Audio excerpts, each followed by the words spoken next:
Welcome to this GeoModeler video tutorial. In this video we will create a model using the files in the repository. We will follow 3 steps in order to create a geological model. The first step will be for us to choose a digital elevation model. This will set the topography for the model and allow the program to create cross-sections. Here there are 2 options. We can select a file from the repository or let the platform create one for you. The DEM files, if available, will appear on the right side of the screen. The DEM, created by the platform, will have a resolution of 30 by 30 meters.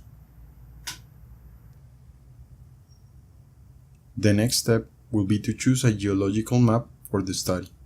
In this case, same as before, you are able to choose a file from the repository or you can create one in the platform.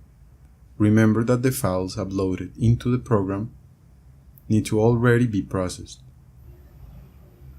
In case we use a GIS file, we need to select the geological units. This will be a polygon layer. Next, we have to select the name of the unit. This will be an attribute inside the file. After this, we can select other attributes which will be displayed on each unit. Remember that we can also add faults into our model. This will be a line string layer. We can select the name of the faults using an attribute from the file. Also, we can select additional attributes which will be displayed on the faults.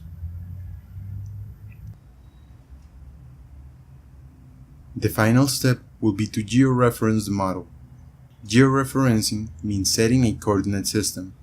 We recommend to use projected coordinates instead of geographic coordinates, because it makes more sense when working with depth.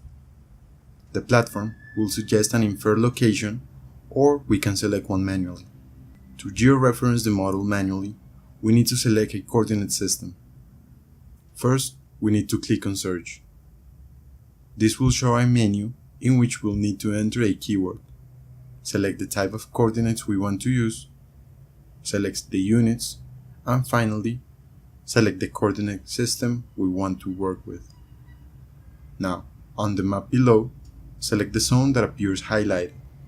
This can be done by clicking on one of the corners and dragging the blue box. After completing this, GeoModeler will use the polygons inside the files to create a map that covers the area completely. After the model has finished loading, we can see it on the left side of the screen. On the right side, we will be able to see the cross-sections created by the program and the different datasets added to the model. Below, we can see the option to add a new cross-section and the option to add a new dataset. Next, we will have the option to modify the geological units.